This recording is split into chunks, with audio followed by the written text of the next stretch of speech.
Faktor kegagalan yang pertama itu untuk pemula ya, biasanya itu kurangnya persiapan modal. Jadi kalau berbudidaya itu harus menyiapkan semuanya ya, jangan hanya bisa beli bibit terus pakannya nggak dipikirkan, itu jangan. Karena kalau kita beli benih terus kita kasih makan, dan pada saat remaja itu baru baru butuh-butuhnya pakan dan kita nggak punya uang. Nah, di situ salah satu faktor kegagalan. Jadi yang perlu kita persiapkan itu, misalkan kita melihara per 1000 ekornya itu ya 4 sak lah yang perlu disiapkan. Per saknya itu 30 kilo, jadi harus disiapkan 120 kg untuk pakan per 1000 ekornya. Kalau untuk 2000, 4000, 5000 tinggal dikalikan saja. Nah, itu harus ada, itu mutlak harus ada. Terus yang kedua, kegagalan yang sering terjadi itu pada saat tebar awal. Istilahnya adaptasi. Adaptasi itu saat tebar awal sampai usia 37 hari itu hal-hal yang genting buat ikan. Misalnya kalau ikan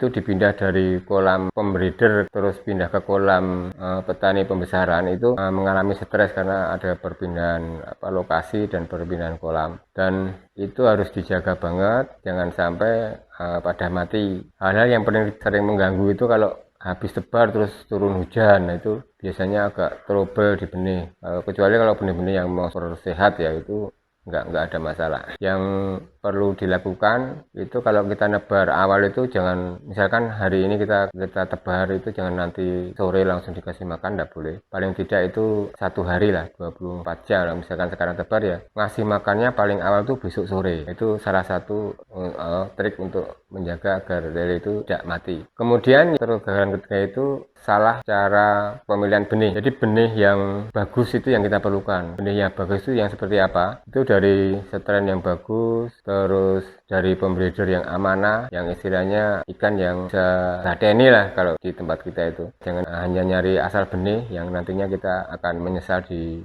kemudian hari. Jadi benih itu tidak hanya sehat yang kita perlukan. Sehat nomor 1 penting, tapi benih yang bisa cepat besar dan cepat panen, menghasilkan profit buat kita, itu yang kita cari. Ya caranya itu, kita hanya kalau beli benih aja dari pembreeder langsung aja, jangan hanya asal beli benih nggak tahu asal usulnya, kemudian kita akan menyesal di kemudian hari. Karena benih yang jelek itu juga sehat juga ada, tapi kalau dikasih makan nggak gede-gede juga banyak. Leleku wis patang sasi dong gede-gede. Salah satunya bisa terjadi karena benih yang kurang bagus. Kemudian yang keempat, faktor kegagalan yang keempat adalah salah dalam pemilihan pakan. Jadi di pasaran itu banyak sekali merek pakan dan protein, berbagai macam pakan ikan dan protein itu. Nah, untuk untuk lele ini kita perlu protein yang tinggi. Untuk lele itu proteinnya harus di atas 30%. Apabila di bawah itu ya pasti akan rugi itu. Apalagi yang janjane pakan itu untuk pakan nila, pakan patin, kalau dikasih lele itu ya pasti nggak signifikan. Pasti nantinya lama panennya. Jadi itu pakan yang bagus. Biasanya kita kalau di rumah kita menggunakan protein yang 34% atau lebih. Itu kita bisa panen pertama itu di kisaran 2 bulan. 2 bulan itu kita sudah bisa panen pertama. Kemudian yang kecil itu yang ditinggal sama bakul itu kita kasih makan lagi, itu nanti jarak 2 minggu sampai 3 minggu kita udah bisa panen total. Jadi circle budidaya lele ya sekitar 3 bulan lah, sama persiapan air yang 1 minggu. Kemudian faktor kegagalan yang keempat biasanya mati di usia remaja. Kita suka lengah dengan kondisi air yang biasanya bagus, tiba-tiba kok menjadi keruh, kita nggak sadar. Biasanya di situ faktor pemicu utamanya. Penyebabnya tadi kita ngasihnya makan kan semakin gede kan semakin banyak. Nah, itu semakin banyak kita kasih makan, airnya pun akan semakin keruh. Nah, kalau di rumah lele itu biasanya kita cuman besarkan kocer kita udah selesai. Nah, itu faktor-faktor pemberian pakan juga sangat berpengaruh dari kematian di usia remaja. Karena sebagian besar itu lele di usia remaja mati karena jeblok ya. Jeblok itu lele pada luka tapi dari dalam, pada kayak orang kena benturan. Nah, seperti itu. Penyebabnya hanya ada 2 itu. Kebanyakan kasih makan dan atau airnya kotor. Itu aja. Cara penanganannya cukup simpel. Jadi hanya kita kuras, kita ganti air total kita gantinya.